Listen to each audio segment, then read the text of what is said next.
ಸರ್ಕಾರವು ವಿಶೇಷ ಚೇತನರ ಹಾಗೂ ಹಿರಿಯ ನಾಗರಿಕರ ಸಬಲೀಕರಣಕ್ಕೆ ಹಲವು ಜನಪರ ಯೋಜನೆಗಳನ್ನು ಜಾರಿಗೆ ತಂದಿದ್ದು, ಅರ್ಹ ಫಲಾನುಭವಿಗಳು ಅವುಗಳ ಸದುಪಯೋಗವಾಗಬೇಕು ಎಂದು ಶಾಸಕ ಟಿ ರಘುಮೂರ್ತಿ ಹೇಳಿದರು.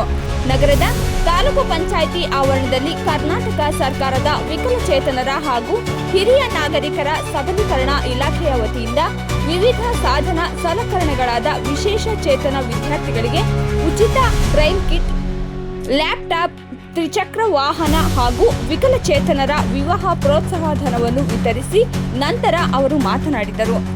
ಈ ಸಂದರ್ಭದಲ್ಲಿ ಕಾಡುಗೊಲ್ಲ ನಿಗಮ ಮಂಡಳಿ ಅಧ್ಯಕ್ಷ ಮಹೇಶ ಎಂ ಆರೋಗ್ಯರೆ, ವಿಕಲಚೇತನ ಕಲ್ಯಾಣಾಧಿಕಾರಿ ವೈಶಾಲಿ ಸೇರಿದಂತೆ ವಿಕಲಚೇತನರು ಹಾಗೂ ಫಲಾನುಭವಿಗಳು ಇದ್ದರು. ಈ ದಿನ ವಿಕಲಚೇತನ ವಿತರಣಾ ಕಾರ್ಯಕ್ರಮಕ್ಕೆ ಕಾಡುಗೊಲ್ಲರ ಜಿಲ್ಲಾ ರಾಜ್ಯಾಧ್ಯಕ್ಷರ ನಿಗಮದ ಅಧ್ಯಕ್ಷರಾಗಿರ್ತಕ್ಕಂಥ ಬಂದಿದ್ದಾರೆ. ಅವರಿಗೆ ತುಂಬ ಹೃದಯದ ಸ್ವಾಗತ, ಸುಸ್ವಾಗತ ಮತ್ತು ಧನ್ಯವಾದಗಳನ್ನು ಅರ್ಪಿಸ್ತಾ ಇದ್ದೀವಿ. ತುಂಬ ಹೃದಯಗಳನ್ನು ಅರ್ಪಿಸ್ತಾ ಇದ್ದೀವಿ. ಅದೇ ರೀತಿ ತಾಲೂಕು, ಜಿಲ್ಲಾ ಪಂಚಾಯಿತಿ ಮತ್ತು ಗ್ರಾಮ ಪಂಚಾಯತ್ ಈ ದಿನ ವಿಕಲಚೇತನ ವಿತರಣಾ ಕಾರ್ಯಕ್ರಮ